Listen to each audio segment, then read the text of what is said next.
जगद्गुरु तुकोबारायांचा चार चरणाचा देवाची आवड सांगणारा, देवाची आवड व्यक्त करणारा अभंग आजच्या सेवेसाठी निवडलेला आहे। या भूतलावरती बाबा 3 वर्ग पडतात। एक वर्ग पडतो देवाचा, एक वर्ग पडतो संताचा आणि एक वर्ग पडतो जीवाचा। 3 वर्ग पडतात। पहिला वर्ग पडतोय तो संतांचा, दुसरा वर्ग पडतो देवाचा आणि तिसरा वर्ग पडतो जीवाचा। 3 वर्ग। पहिला नंबर येतो संताचा, दुसरा नंबर येतो देवाचा आणि तिसरा नंबर येतो जीवाचा। तुम्ही म्हणून महाराज क्रम चुकला का? अजिबात चुकला नाही।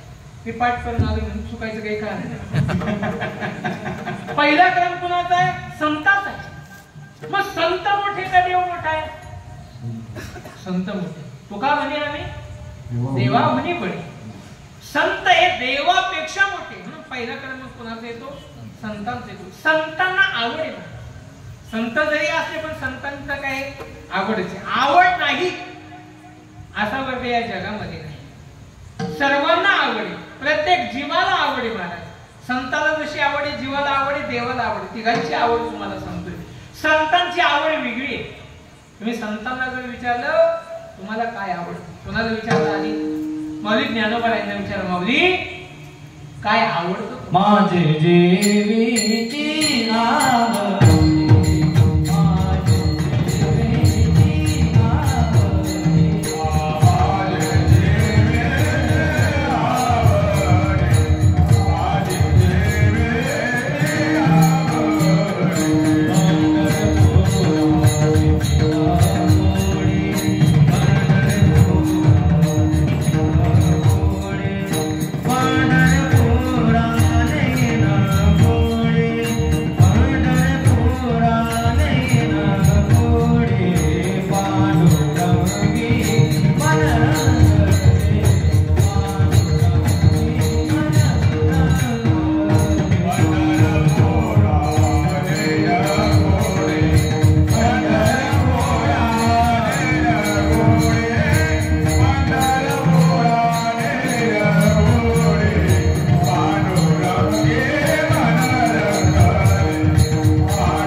माझ्या जीवीची आवडी काय वाटतं? पंढरपुरा नेरगुडी ही ज्ञानोबारायांची आवडी। काय आवडतं?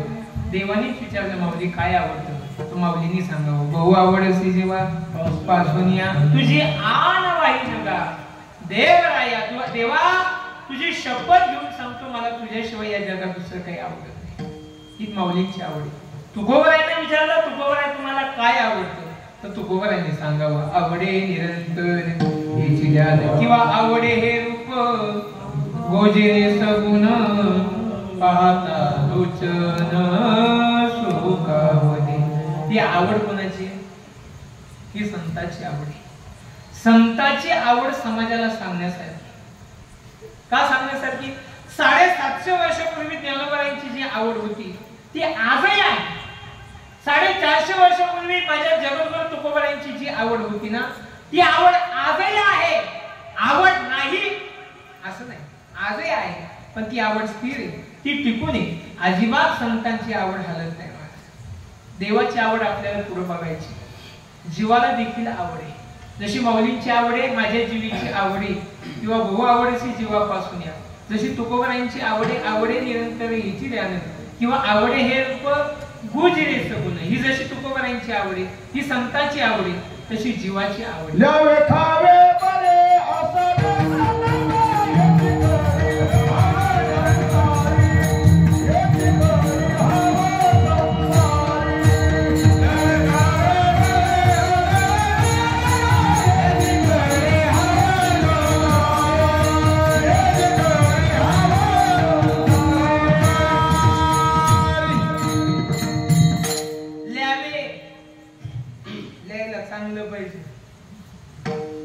खायला पण चांगलं पाहिजे, ल्यावे खावे ही आपली आवड सांगते। बरं बरे असावेच सदैव, सतत बरं असावं, एका दिवसापुरतं नाही, कायमचं कल्याण असावं, एका दिवसापुरतं नाही। ही हाव कुणाची आहे? ही जीवाची हाव, ही जीवाची आवड आहे। काय आवडतं जीवाला? जीवाची आवड तसं जर बघितलं ना बाबा स्थिर नाहीच. जीवाला जे सकाळी आवडलं म्हणजे जे आज आवडलं ते उद्या नाही म्हणत मी. जे आज सकाळी आवडलं ते जीवाला सायंकाळी आवडत नाही. काय म्हणते तुमच्या याच्यावर? एका माता मौलीने भाजी बनवली नवऱ्यासाठी, मालकासाठी. छान भाजी बनवली. कशाची बनवली? बोला. भेंडीची. पण मला नाही आवडत. वांग्याची मला आवडतं म्हणून. मला नाही, बऱ्याचशा लोकांना आवडतं. वांगा हा जळगाव जिल्ह्यातला प्रसिद्ध पदार्थ आहे म्हणून वांग्याची घेतो. बघा वांग्याची भाजी बनवली त्या माता मौलीने. चांगलं ते भरलेलं वांग म्हणतात ते बनवलं. गावरान वांग बनवलं. सुंदर भाजी बनवली, कष्टाने बनवली. मालक जेवायला बसले आणि मालकाला नवऱ्याला ती भाजी जेवायला दिली. वाढली ताटामध्ये भाजी. मालकाने पहिलाच घास घेतला. चवदार होती भाजी आणि चवदार असल्यामुळे मुखातून उद्गार निघाले त्याच्या, वा वा काय भाजी बनवली, एक नंबर भाजी. भाजी म्हणजे भाजी. अगं 13 वर्ष झाली आपल्या लग्नाला, परंतु तू अशी भाजी कधी बनवली नाही. काय भाजी बनवली ग, एकच नंबर भाजी, लय आवडली बघ. 13 वर्षात अशी कधी तुझ्या हातची भाजी जमली नाही. आज एकदम छान भाजी बनवली. कोण म्हणतंय? इतका आनंद झाला त्या बायकोला. अहो विचार कर ना, 13 वर्ष जो नवरा काहीच बोलत नव्हता. धाकाने नाही म्हणत मी, भाजी बद्दल सांगतो तुम्हाला. कधीच काही बोलत नव्हता मालक, पण आज ती भाजी आवडली म्हणून मालकाच्या मुखातून उद्गार निघाले, वा काय भाजी. डोळ्यात अश्रू आले तिच्या. ती म्हटली नवऱ्याला जर आज भाजी आवडली ना, खूप आनंद झाला. नवऱ्याचं जेवण झालं, भाजी शिल्लक राहिली, खाल्ली नाही तिने बाबा, आवरून ठेवली. का? नवऱ्याला आवडली म्हणून. तिने आपलं लोणचं भाकरी, चटणी भाकरी खाऊन घेतली. पुन्हा सायंकाळी 8 वाजता मालक जेवायला बसले. आवाज दिला, चल वाढ जेवायला. सकाळचीच भाजी गरम केली, मालकाच्या ताटात वाढली. या त्यांनी बघितलं, हे काय म्हणजे वांग. अगं सकाळी वांग, आता वांग, तुझ्या डोक्यात फरक पडला काय? ती म्हटली, अहो तुम्हाला सकाळी आवडली होती ना म्हणून ती आता दिली. म्हणजे जीवाचा स्वभाव असा आहे. तो म्हटला अगं सकाळी आवडली होती, मग आता तीच आवडेल का? जीवाची आवड अशी, जीवाला जे सकाळी आवडलं ते सायंकाळी आवडत नाही. जीवाची आवड का समाजापुढे मांडायची नाही, तर जीवाची आवड कायम बदलणार नाही. मला सांगा, एवढा मोठा देश आहे आपला. अबा फॅन बंद करा, डोळे अडकायला लागले नाही. जीवाची आवड सांगतो तुम्हाला. हा एवढा मोठा देश आहे आपला. आता आवाज पण व्यवस्थित आहे. एवढा मोठा देश आहे, या संपूर्ण देशाची आवड येते का? होय, कॅमेरा नाही. सर्वांची आवड येते का? अजिबात नाही. देशाचा विषय सोडून द्या, आपलं एवढं मोठं राज्य, या संपूर्ण महाराष्ट्राची आवड येते का? जाऊ द्या. आपला जिल्हा आहे कोणता? जळगाव. जळगाव जिल्हा आहे. एवढ्या संपूर्ण जळगाव जिल्ह्याची आवड येते का? जळगाव जिल्ह्याचा विषय सोडा. आपला तालुका आहे पाचोरा. पाचोरा तालुक्याची आवड येते का? संपूर्ण तालुका सोडून द्या, आपलं गाव आहे कोणतं? बाळद. या संपूर्ण बाळदगावची आवड येते का? जर संपूर्ण बाळदगावची आवड येत असती, बाबा इथं बसायला नाही, पाय द्यायला जागा नाही. म्हणजे ज्याची आवड ते कीर्तनात आले, ज्याची आवड नाही ते तिथूनच म्हणता, महाराज तुमनं कीर्तन मुर्दाबाद, अमनी गोदडी जिंदाबाद. ही बरोबर कळालं तुम्हाला. शेवटी तुमच्या भाषेत नाही, भाषा कळते ना माझी पण, काही असा त्रास होत नाही.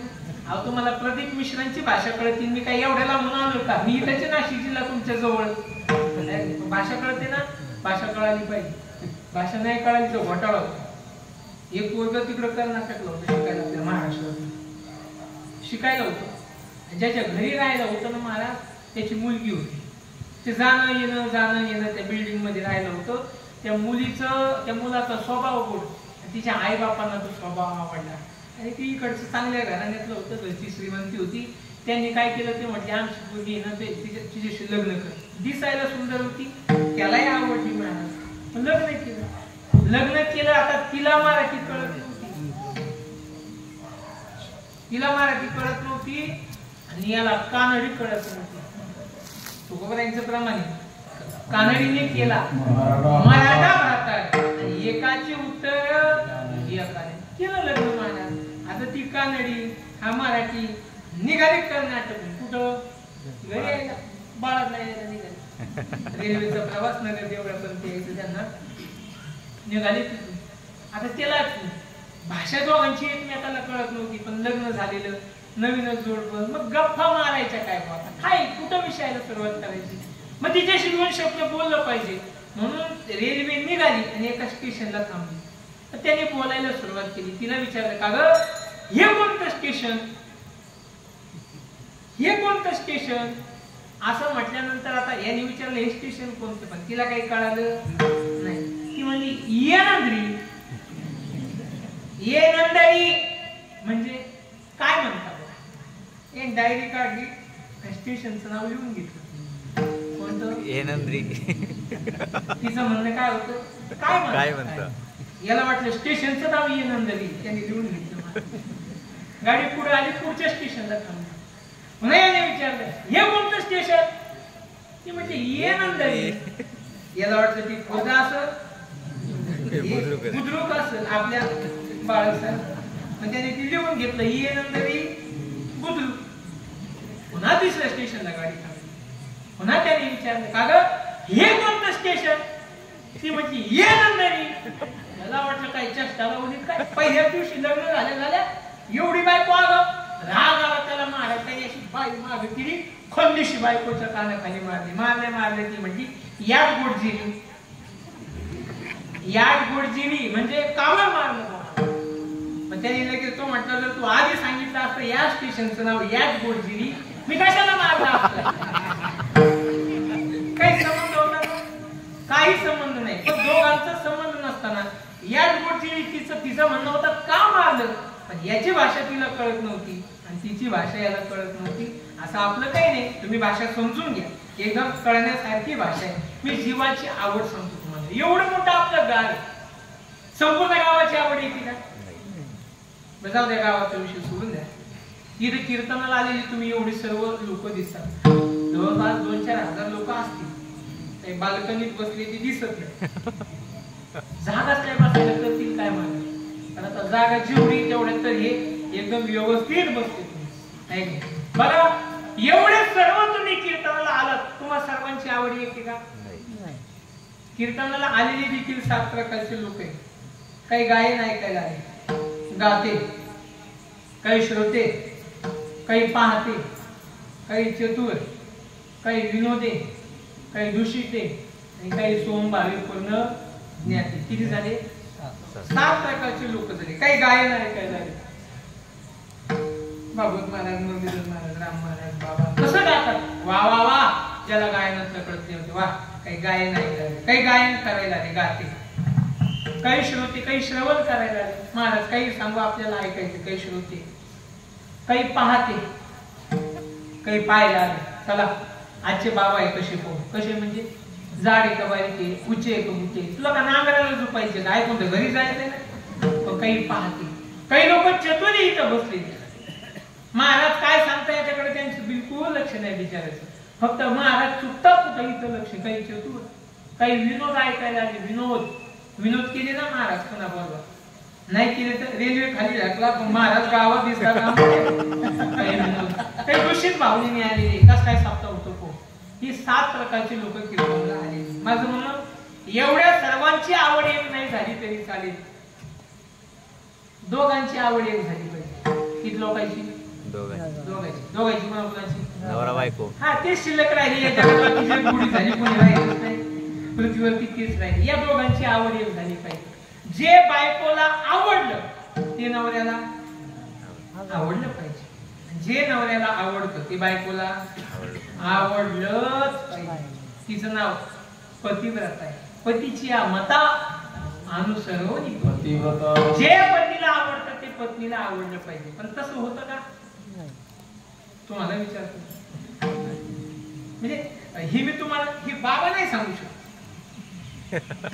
हे मी सांगू शकतो का. बाबांना पत्नीचा अनुभव नाही. मला अनुभव आहे. म्हणजे जे मला आवडतं ते माझ्या बायकोला आवडेलच असं. मला हे कपडे घालायला आवडतात. तुम्ही 2 मिनिटे शूटिंग बंद करता का दोघं पण?